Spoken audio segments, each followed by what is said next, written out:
Hi, Karen. I really hope we are live now. StreamYard's telling me we're live. How are you today? I'm good, thank you. How are you? I'm fantastic, and I'm really excited to chat to you about leadership, rebel style of leadership for women, about football. We'll see how it goes. I'll say hello to the audience. Hello, everybody that's watching in. If you're watching live on LinkedIn or if you're watching on the recording, I'm aware that even though I have fantastic internet now, I still have really slow internet through Zen. I think it's just where I live. So I might be a bit choppy, so don't concentrate on me. Concentrate on Karen and listening into the live as well. Welcome to the final for now episode of Rebel Women Lead. I'm Suze B. Bentley. I'm a leadership coach working with women from project manager up to VP, helping them figure their shit out and also helping them fight systemic inequality, because we all have to deal with it in the workplace. So let's get going, Karen. We're going to have a chat for about 45 minutes, internet excluding. I'll keep everything crossed. So my first question to you, so for people that don't know who Karen is, she's been all over LinkedIn in the last couple of weeks because she's just launched her book, Pitch Invasion, with a very nice kind of B. It's behind you. I love that it's actually Bitch Invasion. I absolutely love it. Because you instigated and pushed through gender equity at Lewes FC in terms of pay for the women's team.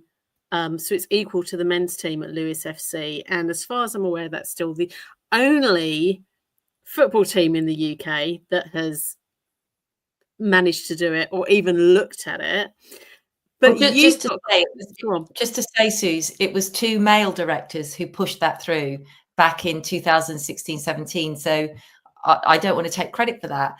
I really think we should give it to them. And I think it's important to acknowledge it was men, because quite often within patriarchal system or male dominated cultures, you need men to step up and change in order for women to take the lead. So just to say that, because I think it's important for other industries as well, you know.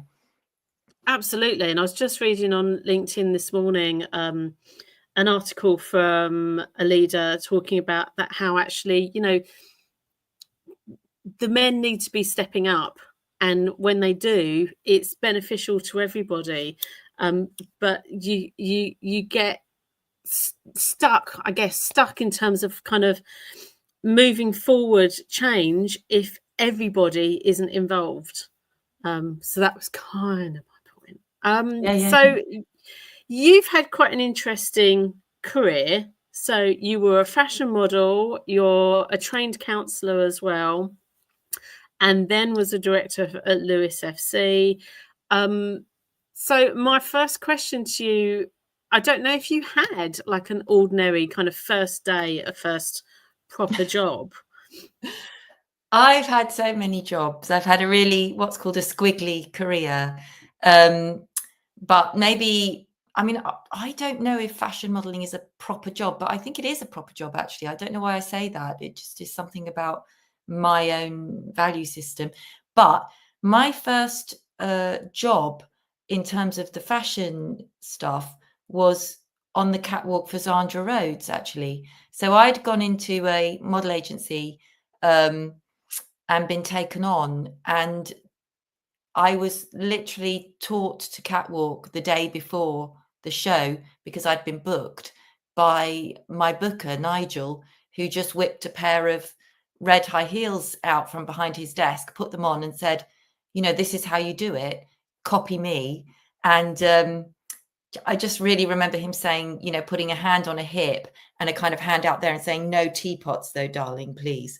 So yeah, and then sent me out to buy a nude coloured thong and a pair of black high heels, and said, be at this venue tomorrow morning at 8 a.m. because you're in the show.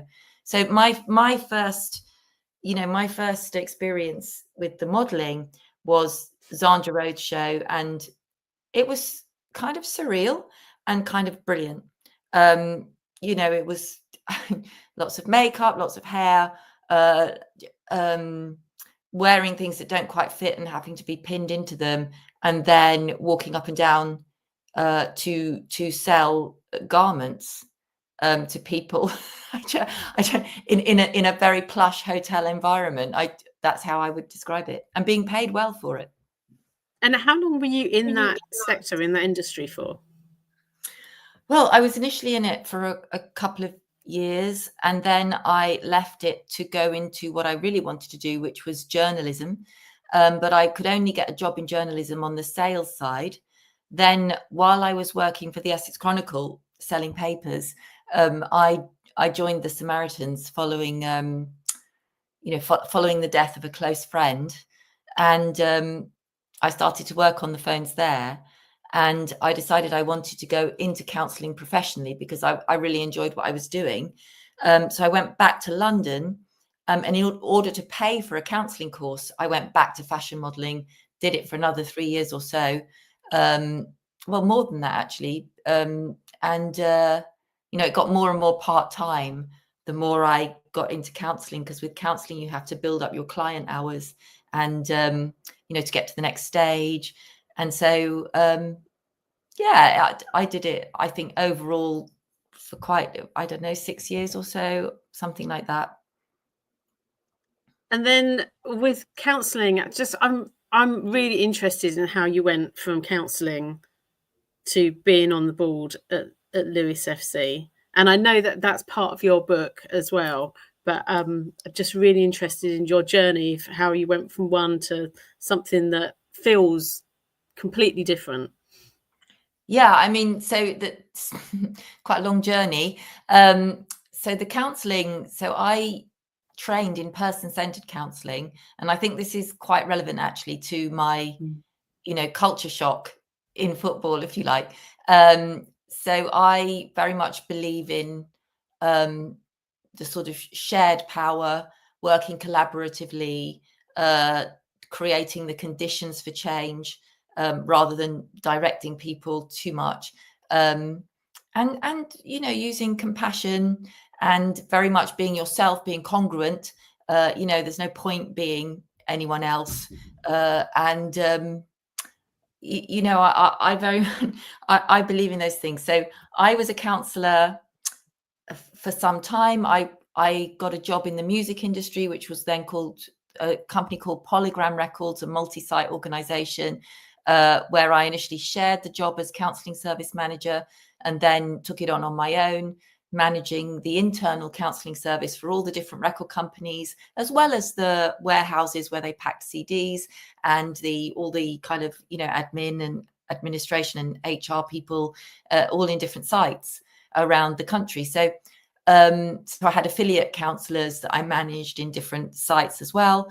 And it was a really interesting position because you are part of a company, but you can't have relationships with people within the company because that might transgress boundaries which you would need in a counselling relationship. So I learned to build up networks outside of the organization, allies and groups and people who are doing similar things to me, such as counselling in the fire service, or counselling with the police, or counselling with the Sun newspaper, or with Shell, big organisations that employed counsellors internally for one reason or another. And that was extremely helpful for me. So after I had a 24/7 phone line into my flat for the counselling service for Polygram. So it was quite a kind of heavy job in a way, and very responsible. And when I took maternity leave, I decided not to go back, because I found that the balance between looking after a baby and running that service, I found it was not possible. So I continued a private practice, which was much more doable as a carer for a very young child. And so I continued that for a while. And then after that, I mean, we moved house, and I was a governor on the school board, and I was writing. I went back into writing, doing a blog in fashion, actually. But then I found out about Lewes FC's, becoming the first club in the world to equally resource men and women. And I hadn't known that women played football, and I hadn't Wow. known that the situation was such that women were never paid anywhere near the same as men in football. And I had always thought football was about men and boys. So I went down to the Dripping Pan, our home ground, which is just 15 minutes walk from where I am now, in my house, in my office. And I was absolutely blown away by the amazing spectacle of these young women behaving in ways that weren't typically associated with women.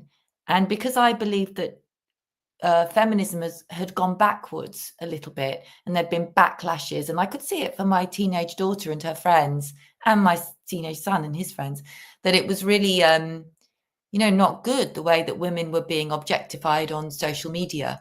And I thought that this women's football match was the antidote to this terrible backlash that I was witnessing around me. So, but I was really angry because I was told that there were critics of the equality campaign at Lewes who said the women didn't deserve to be paid the same as the men because they didn't get the same crowds. And here was I, a woman who hadn't even known that this was on offer to me, that this was available to come and watch a women's football match.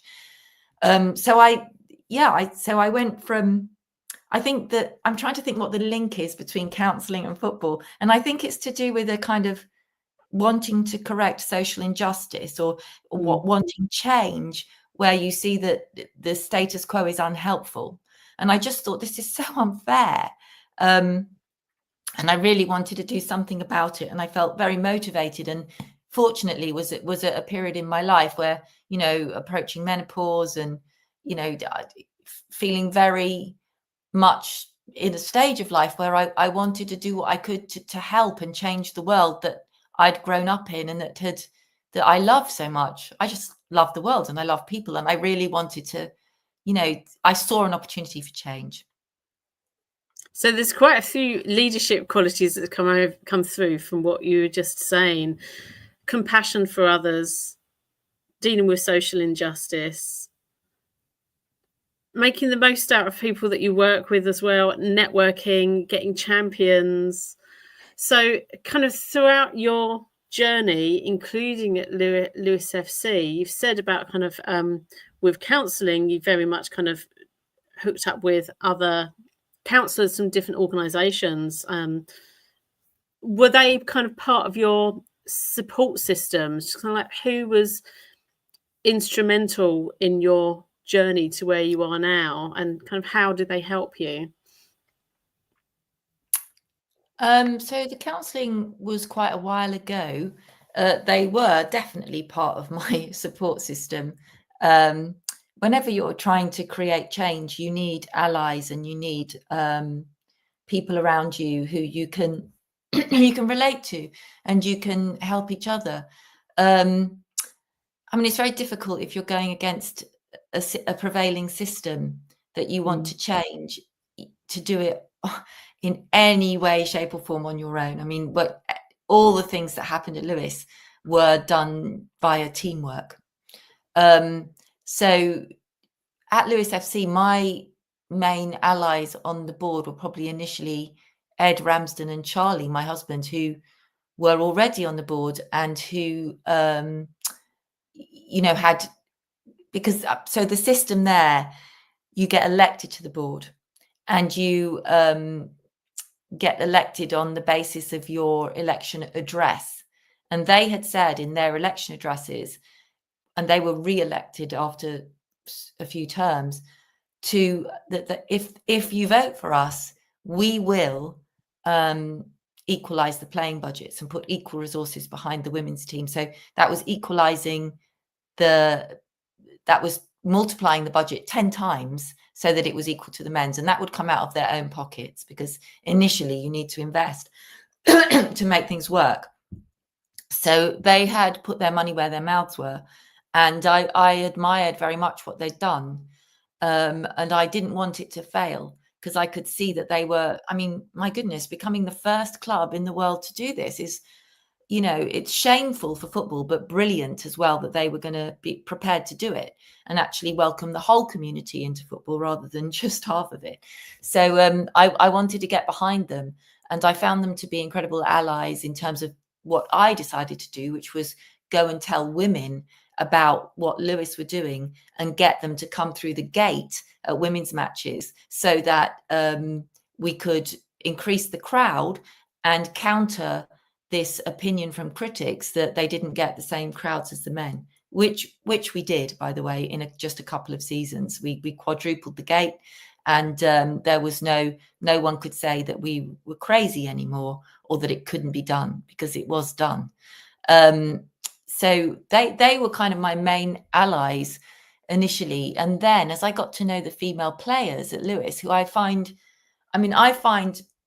all female footballers incredibly inspirational, to be honest, because what they do and the challenges they've often had to overcome in order to do it takes so much belief, motivation, guts, and focus.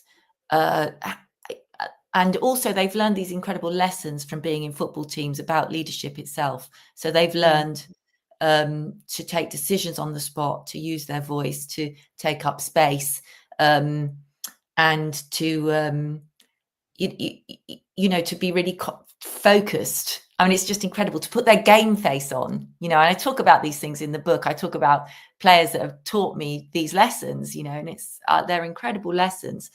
So I was very inspired by particular players that were willing to include me, you know, someone not from the world of football who had come in not knowing the culture, and really, you know, doing it's embarrassing really, but, you know, doing, you know, trying to sort of maybe give them a little kiss on both cheeks when I met them, when actually the greeting is, you know, a high five or a fist bump, you know. So just who were very kind really in accepting me and explaining to me the rules of the game, never mind how it worked off the pitch. And also, you know, doing talks with me, because it was so inspiring to have female players with me at talks when I'd address women who had never thought about going to a football match, who'd never considered that football was for them. And to meet a football player who could tell their story was incredibly inspiring, and still is, I think. And quite often I'd say I'm bringing a footballer with me, and they'd be expecting a man, you know, and it would be from someone from the women's team, and then half the work was done already before anyone had opened their mouth. So, I mean, yeah, but I would say those two guys on the board and other guys that subsequently joined, and also the female players. Those were some of the female players. Those were my allies and inspirations, and yeah. And it's fantastic as well. You were saying that you take one of the women players along with you for talks as well, because I think on a more national scale, we've certainly seen it with the Lionesses, obviously very recently and a couple of years ago as well, in terms of their tournaments. And you hear much more, even in the media, you hear much more from commentators, and the football players are more open and sharing about their own stories and their own journeys than I've probably ever seen male. You know, I've followed football for a long time. I don't think I've ever seen, probably like one or two male football players kind of actually walk the talk, in terms of, like, you know, if their particular team is you know, all about time to talk and mental health, then actually seeing them share their own journeys and talk about kind of what matters as a team. And it's like nationally, I mean, there's still like kind of like that massive step change in terms of male football players, certainly at the higher levels as well, higher levels in terms of league rather than, frankly, ability for some of them. I don't follow a Premiership team myself. I think it's understanding that willingness to kind of open up about your own journey and your own qualities. Well, That's how you yeah, get role models. you do. And I want to say something important about that. You see, what we have here are two completely different cultural phenomenon. So we have the men's game and the women's game. The women's game crashes against social stereotypes. The men's game feeds into them. So when women, just by being women footballers and just women's football existing in general, you are changing culture. You're changing the world. So I think there's an added pressure actually on women players to share their story because it's unusual, and because often with women we have to, do some extra work in order to be accepted, in order to be revered. And I think it because we're pushing, because okay, it's really, really important who we see as sporting heroes. It's really important that we see women as sporting heroes as well as men and boys, because those people that get fame and fortune, those are the people that we all look up to. So it's brilliant that we have now lionesses, we have a growing women's football fan culture who are looking up to women players and wanting their stories. And this is another interesting difference between the men's and women's game. Fans of the women's game tend to want to know the players' stories and form a kind of relationship with them that way, more than just follow them in football. They want to know more about them. So again, there's more pressure on the women to share them more of themselves than the men.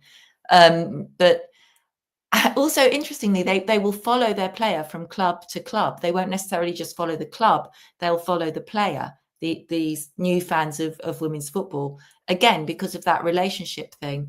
So I think, I hope that going forward, women players can choose how much they want to share. But certainly in the initial stages of culture change, and which is what we're seeing now as the Lionesses are so successful, and hopefully women's teams are more and more successful going down that ecosystem, what we're seeing is culture change. And I think in the initial stages of change like this, it is important to self-disclose and to tell a lot about your story. For me as a leader, you're talking about leadership at Lewes FC. I'm very used to self-disclosing, and I think it comes from my counselling background. And I'm very aware when I'm self-disclosing why I'm doing it. And it's usually to get a relationship with somebody and to give them permission to tell me more about themselves, you see. And I can do that anywhere with anyone, and because we're all human beings, and I believe that connection, relationship, and finding things in common are very, very important. And I think there's so much to talk about here with women footballers and your question, but I think that I think sometimes it would be nice, wouldn't it, if the men's game took something from the women's game and move forward with that. And we may see that as women's football grows over time. Yeah, I do think. I mean, I follow various men's football teams, and I think we're starting to see a change in terms of culture and role models, partly through after the pandemic with Marcus Rashford speaking up about his own journey and looking at free school meals and food banks and food poverty and that side of it. And it's the thing as well where we're in the middle of late stage capitalism, so you do get, I think, men's football, certainly at the higher leagues, have got to the point. See, this is kind of my view as a woman, though, as well, rather than a bloke, but have got to the point where people are sick of it's all about money. We're seeing it in terms of kind of fan associations for different clubs when they're kind of going down a league or going up a league, and wanting to find more authenticity from the people that they're supporting. but it's still a case where it's kind of like the odd person or the odd few, as opposed to, you know, if you look at kind of the side of it in terms of psychological safety and kind of feeling included and feeling like you're belonging, we still have, you know, I could be wrong on this. I don't know if there's any openly gay players, male players at Premiership level. I don't know. There's still lots of homophobia. There's still lots of racism. And we saw it with the Lionesses as well, in terms of racism and intersectionality, in terms of sexism as well. We've still like kind of like that old school attitude of like, oh, women don't deserve to be earning as much, or it's boring games. It's like, well, actually, come along and watch a game and see what you think, as opposed to kind of just going with the crowd. So I think things are, because men's football has been going so long, and women's football would have been if the FA hadn't conveniently for them banned them in like 1921, 1920. It's a big behemoth. It's a big industry, and it's like a container ship. It's going to take a lot more time to change. But I'm kind of ever hopeful that things are changing on an individual level anyway. I'm kind of going off the point now as well. So on that note, really, it's kind of like, what do you see as the future of kind of the potential for pay equity and also winnings equity as well, and not just for football but across all sports? We're still seeing such massive differences in pay and winnings across all sport. So what would you like to see the future being? Oh, you've addressed so many massive issues there. I know.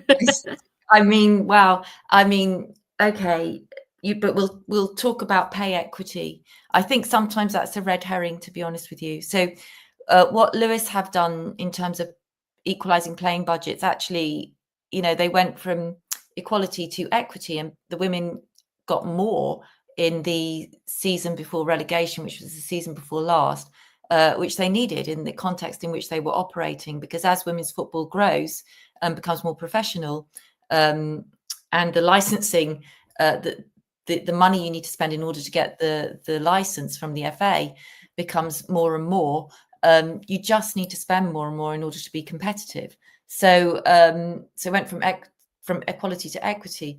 I think that, you know, women's teams, I think equal pay is a dream, really. It's not really something that's practical at many football clubs, especially if you're talking about Premier League clubs. I mean, the amounts involved there are phenomenal. So I would look at more than that is the intention of the club towards its women's team, and the priority it gives its women's team in terms of the pitch, for example, equal access to the main club's pitch, or in terms of how it goes about bundling sponsorships. Is the women's team just an add-on, or are they looking at the women's team separately in terms of women's football culture, women's football fans, and what the women's team, you know, needs in order to progress itself? And I'm not talking just money. I'm also talking, you know, the kind of alignment that you need to respect the women's product in its own right. And you could look at the default male social media handles and where the women's team is on the website. All of these things, in terms of equality or gender equality in football, are worth looking at before you look at equal pay, really. I mean, Lewes was in a position to do that because we have a non-league men's team and a third tier women's team, is what we had in 2017 and what we have now. But many clubs, you know, just ask what the intention is towards the women. Ask how they're valuing the women. Ask how they're prioritizing the women.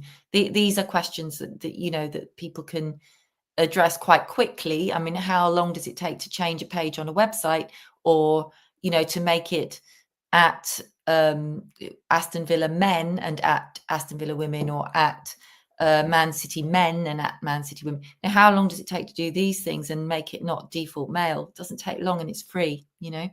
So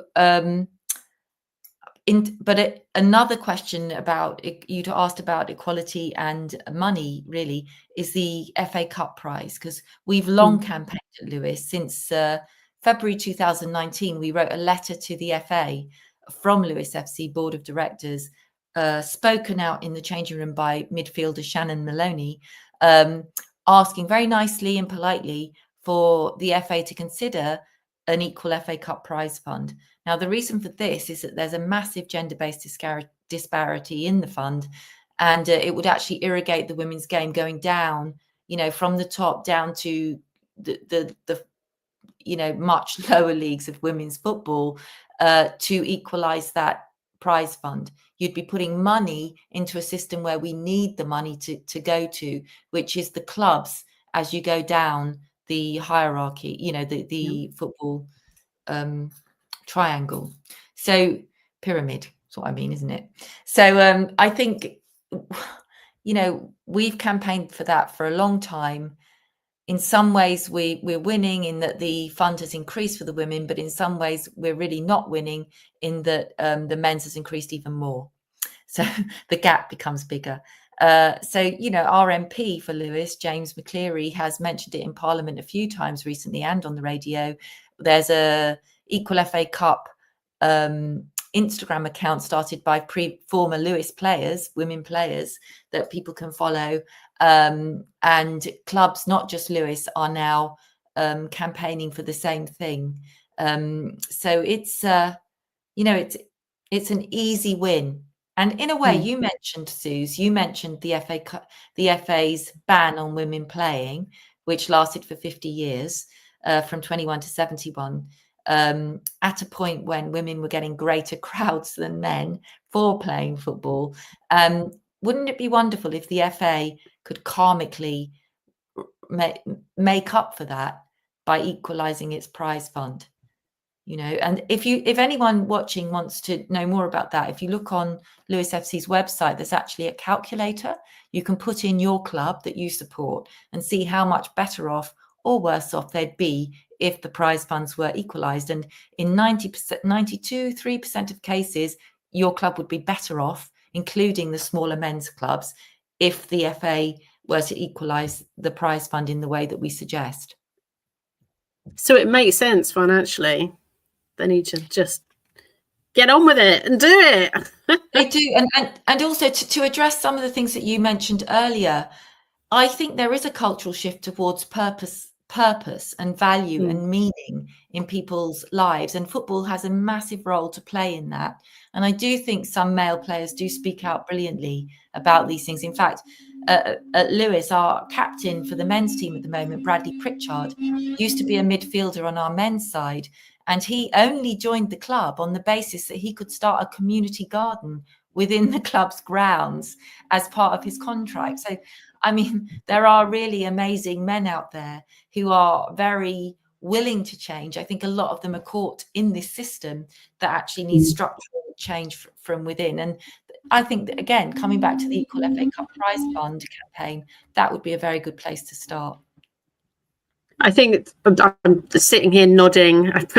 People probably can't see it because my internet's so slow at the moment. I'm sitting here nodding to everything you just said, and kind of what you were picking up on in terms of kind of just what we see as quite simple things, but when they're not done, they have a big effect on people not feeling like they're being seen, like having equal amount of content on the website, having an equal amount through social media, and that's kind of, that can be done across the board in terms of kind of other sectors as well, in terms of getting the feeling that an organisation doesn't just see equity and inclusion as like a little handy add-on, but as an essential. And if you want to get the best out of people that come and work for you, then that's what you need to do.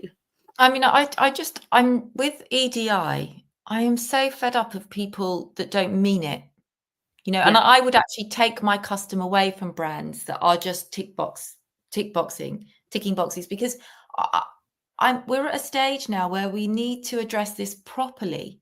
You know, we need there is racism, there is sexism, there is you know, there's so much that's wrong. And in football, definitely we have the platform, you know, we have the chance to actually make changes. And really importantly, the reason that I like being involved in football and have been to the extent I have is because we can talk to men through football. And it's actually men who have power to make change. So if let's bring the conversation to violence against women and girls.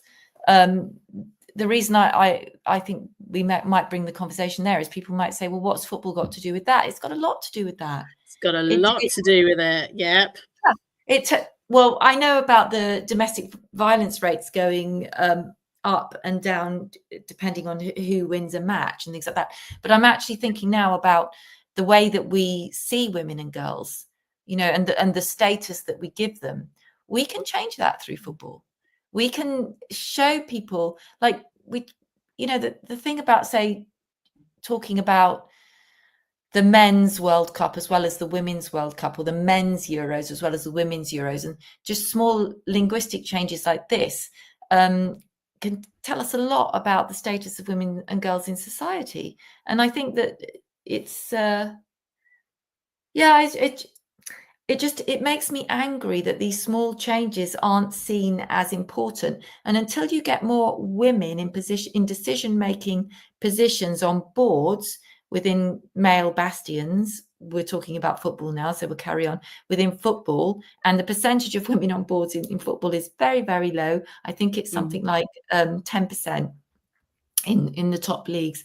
And until we do that, then we don't get the diversity of experience and opinion that will lead clubs to make those changes and signal to women and girls that they're actually welcome, and to men and boys how we value the feminine, you know, to make that aspirational as well as the masculine.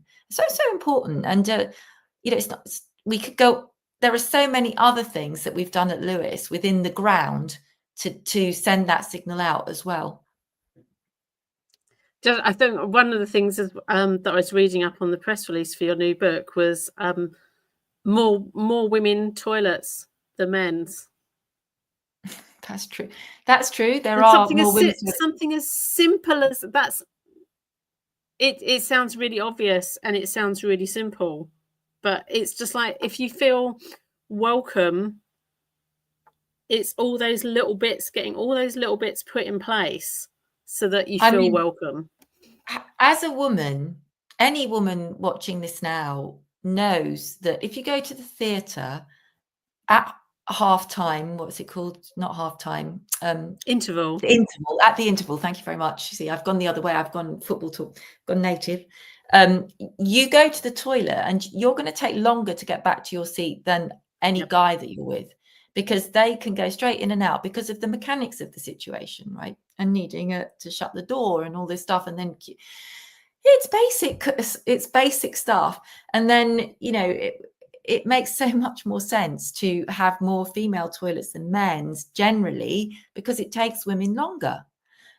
Yes. And then also at Lewes, you know, we have some female stewards, and I tell the story in the book of Rosie Watts, who came up to me when I was on the board and said, you know, we've got male stewards telling women and men to feed their babies in the toilet. Well, actually, you know, mainly women, but if they want to breastfeed. And we both know, because we've both had children, how stinky that is if you have to go and breastfeed in a toilet, or feed your baby in a toilet. So can we get a place to specifically feed babies? So this was a great suggestion from Rosie, which I took to the board. And then we turned our CEO's office. Actually, it was first our manager's office, our men's manager's office, into a breastfeeding area. This got bigger because what happened, of course, was that more and more people bringing babies that needed feeding would use it for changing as well as feeding. Men as well would bring in their bottles, go to a nice comfy place, you could have a cup of tea there, change the baby, feed the baby, go back to the football match. this. So we're basically, through that, we're telling people that you're welcome to bring your children, babies, children, toddlers. Under 16s all go free at Lewes anyway. So just making sure people know that we don't expect just I don't know, white middle-aged men or older men to be coming to our football matches. We expect people who maybe traditionally don't fit the normal football fan mold to come as well, because we have a football ground and it's a community asset. It's not just for some of the population. I love that. I'm just sitting here kind of nodding along to everything you were saying. We're going to wrap this up, I'm afraid. And I'm very aware we could probably sit with a cup of tea and carry on talking about a lot of this. So I just wanted to get from you, in terms of, I mean, the series is called Rebel Women Lead, and it's about kind of leading your own way. But it's also what I found from yourself and from all the other guests I've had on as well. It's about social change and wider community action. So for anybody that's watching this, that's kind of aspiring to make change, make positive change, whether it's like in a leadership fashion, through a leadership role, or whether it's through kind of community action, is there kind of any pieces of advice you would give to them, particularly women who are kind of underrepresented in the field that they want to be seeing change in? What pieces of advice could you offer? I mean, I think for myself, I drew very much on my counselling background. So I found it very necessary to know myself very well. Sometimes in order to consciously not be myself, and I document some of those funny incidents in the book, like, accidentally making the tea for all the board members at the first board meeting and missing the first 10 minutes, or making sure that I knew what my triggers were and that I wasn't going to cry, or making sure that I used language that centered me and women and wasn't to accidentally putting myself down, which is something that women do quite often, or saying thank you too much or saying just too much. So I consciously made some changes to the way that I communicated. And I actually had little yellow post-it notes by my computer for board meetings, sometimes if they were on Zoom, just to, remind me that I belong in the Zoom, and that and kind of words I could use, phrases I could use to help me get into discussions, and also to make sure that I interrupted when I needed to, things like that. And so don't want to go on too much here, but yeah, just help yourself by supporting yourself in that way, and set up networks, set up allies.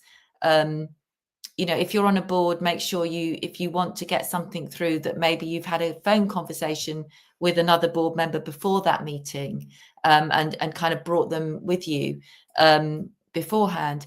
If you're trying to create culture change, set up networks. I set up the Sisterships Network at Lewes FC, organizations that benefit women and girls in some way, that we could have a mutually beneficial relationship with, that would bring crowds in and also could network together at matches and make things happen. Amazing collaborations that went on. And step out when it's too much. Don't forgive yourself, give yourself time, step away, when you need to, because it can be very triggering, culture change, especially when the culture change involves you. If you're a woman or a Black person or a person from a marginalized community, or you're gay and you're openly gay and you're on a football club board, and anything like that, feel free to step away whenever you need to, because although you are the change, you don't need to make the change all at once. I love that. Thank you so much, Karen. This has been a joy to chat just about football and social change and leadership and all of it. I'm feeling, hopefully the audience is feeling a bit fired up now as well to go out and make the change to themselves.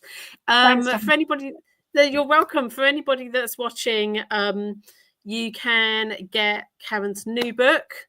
If you want to hold it up again, let's give it another pitch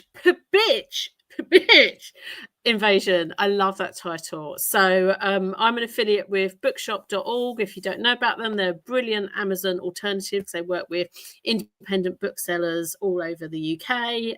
There's an American equivalent as well.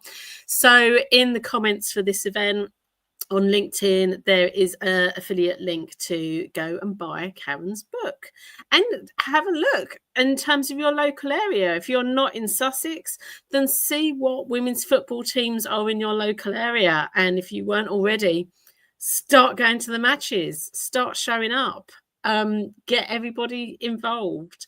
Thank you so much, Karen. Thank you. Thank you. Thanks to everybody, and I hope you all have a fantastic summer. And yes, have a good one. Take care.